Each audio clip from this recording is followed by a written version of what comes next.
Do you think in hindsight, maybe if you come out with something besides Kick Push, like the view of you, because I remember, again, so like, Oh, I'd be worth $100 million right now. If you didn't come out with Kick Yeah. Push. Because, I mean, I'm from Southside Chicago, but I don't know if everybody knows that.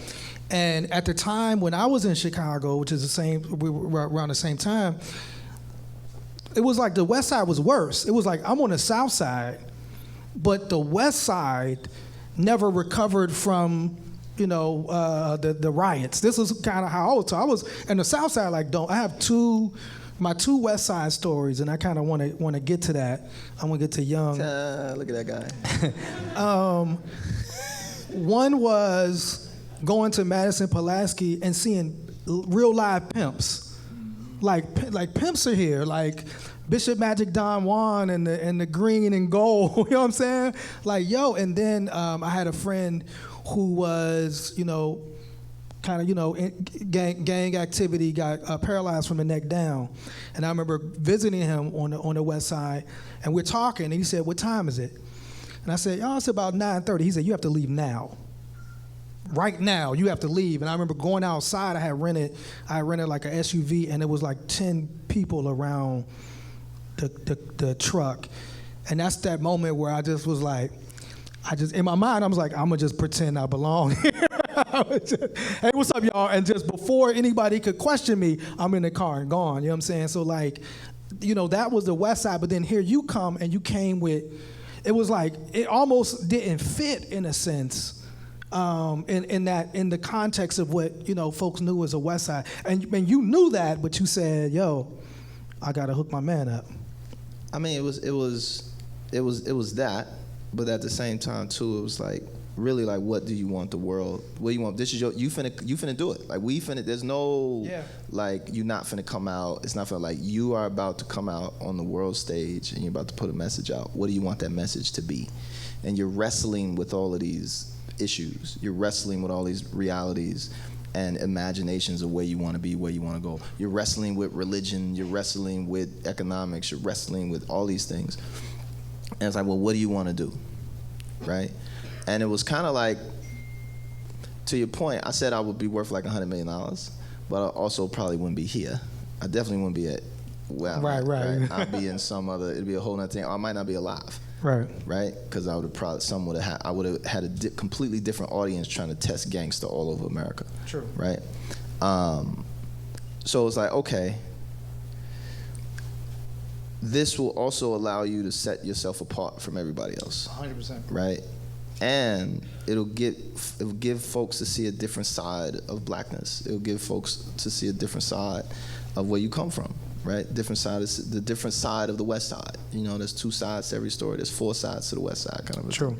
And again, it was like,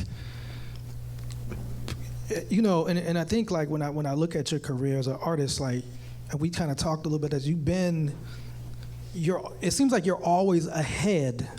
Because then I remember like 2-3 years later or 4 years later when Lil Wayne is on a skateboard, it becomes like, yo, rapping and skateboarding, and then you seeing like shows and collaborations, you know what I'm saying? But it was like when that was like later on. Yeah. Kind of after you kind of like almost like take the bullet for it, and then it becomes.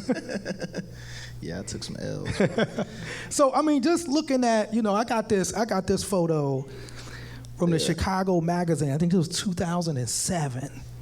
As you see, like what conversation as a young artist, you coming up, you about to do your thing. Do you think back at like, man, if I could tell myself, like what advice would you give that young man? I got a song about that called if I could. It's not called If I Could Take It. Imagine on Drogas Wave was like If I Could Take It Back, and the chorus is like If I could take it back, I wouldn't change a fucking thing, It's like, right. Yeah. I would nothing, Like that guy right there had it. He had it in him, right? That doesn't necessarily mean that he could solve all the problems that was around him, right? And it doesn't necessarily mean that he was going to be right. And even if I told him now, from here, like, watch out for that, I'd be like, yo, go invest in Tesla. You know what I'm saying? Like, yo, go invest in Apple right now. There's this thing called the iPod that's coming out real soon. Go, you know, iPhones is gonna be crazy. I mean, that guy always had a head on his shoulders. That was good. He managed to survive and move through things, and keep his head on straight to a certain degree in certain areas. In terms of being like I'm on a 10-year delay, right? Like Lupe is the Lupe 10-year delay type thing, right?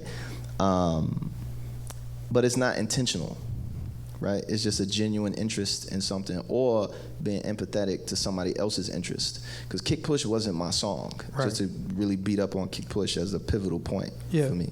It wasn't my song. It was never meant to be on my albums. It was never meant to even be a song. It was the beat. I thought the beat was cool for my homies who skateboarded, and I was like, yo, I got this beat. I think it'd be dope for y'all skate DVD. Then they was like, yeah, okay.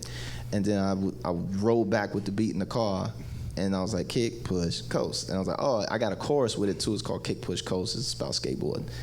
Then I was rolling around, when recorded the hook, was gonna take the hook back to them, so they had a beat with the hook on it, so they put it on the skate DVD. Then in that time, I was like, I got this verse. First got it, and then I was like, oh shit, then I got a second verse, then a third verse. Then I was like, oh, now I got a whole song for y'all. And the skate shop in Chicago has the original copy of Kick Push, because it was for them, right? And then I played it for Chill. Chill was like, yo, that shit fire. Like, what you talking about? That's crazy, yeah. And people started talking about the skateboard record, right? But it was never meant for me, right? It was always meant for somebody else. And so that delay is always things that are for somebody else. It's of being of service to someone else, right? It's for somebody else to take and go with, versus something that I'm like kind of personally like interested in, right? And I think it's something with that. I don't want to call it selflessness. I don't think I deserve that. I just think it's, whenever I do something for somebody else, it always is better. Whenever I do something for me selfishly, it always fails.